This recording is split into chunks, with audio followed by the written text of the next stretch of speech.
इसलिए पुराणों में भगवान व्यास कह रहे हैं कि गर्भ में ही 5 चीजें निश्चित हो जाती हैं। आयु, कर्म च, वित्तं च, विद्या निधनमेव च, पंचैतान ही सृज्यन्ते गर्भस्थस्यैव देहिनः।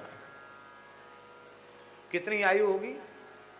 हाँ, ये बात जरूर है कि क्रियमाण कर्मों में कोई प्रबल शुभ कर्म ऐसे होते हैं जिनसे आयु में थोड़ी वृद्धि होती है, इसलिए आयु बढ़ भी जाती है। ठीक इसी प्रकार से कुछ ऐसे अत्यंत अशुभ कर्म होते हैं जिनके कारण आयु नष्ट भी हो जाती है, कम ही हो जाती है, लेकिन मोटा मोटी आयु पहले से निश्चित है। आयु कौन, कितनी आयु होगी? कर्म च, कर्म का अर्थ है नए क्रियमाण कर्म नहीं,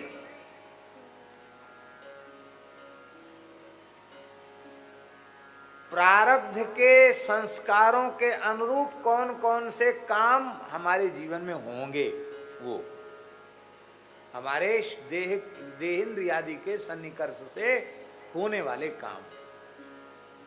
वित्तंच, तीसरी चीज है धन।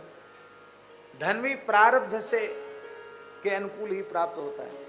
बहुत से लोग ऐसे होते हैं कि जिनमें बहुत विशेषताएं होती हैं, बड़े दिव्य गुण उनमें होते हैं, बड़े तपस्वी होते हैं, बड़े ज्ञानी होते हैं, बड़े विद्वान होते हैं, गुणवान होते हैं। सरस्वती की अपार कृपा है उनके ऊपर, पर कई बार वे मति मतांच विलोक्य दरिद्रताम विधि रहो बलवा नीति में मति। बड़े बड़े पंडित भी दरिद्र देखे जाते हैं, कहते विधि रहो बलवान इति में मति। और मूर्खाधिराज,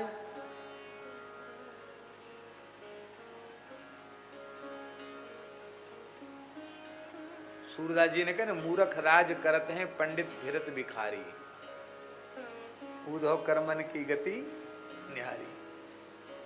मूर्ख राज गद्दी पर बैठे हैं और पंडित फिरत भिखारी। ये है कर्म। आयु, कर्म च, वित्तंच, धन भी प्रारब्ध के अनुसार होता है, विद्या भी प्रारब्ध के अनुसार होती है। जितना पढ़ना है उतना ही पढ़ पाओगे, उससे ज्यादा नहीं। मृत्यु भी सुनिश्चित है। जब इस शरीर के जन्म का विधान सुनिश्चित है तो यह शरीर कब कैसे नष्ट होगा यह विधान भी पूर्व सुनिश्चित है। इसलिए इनमें बहुत ज्यादा इनमें पढ़ करके और सुख दुख आदि में अपने आप को शामिल नहीं करना चाहिए।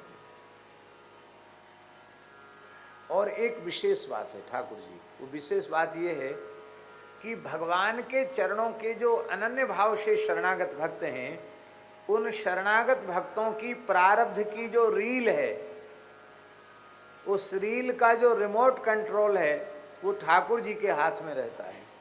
वो देखते हैं हमारा भक्त बहुत अधिक आर्त हो रहा है, अब ये कष्ट भोग नहीं सकता, तो ठाकुर जी एक रिमोट होता है ना, बटन दबा दो तो रील जल्दी जल्दी घूम जाती है।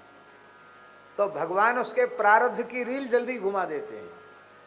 इसलिए भगवान के शरणागत भक्त की विशेषता है कि उसका अनुकूल प्रारब्ध तो अनुकूल है ही, भगवत शरणागति की महिमा से उसका प्रतिकूल प्रारब्ध भी अनुकूल हो जाता है।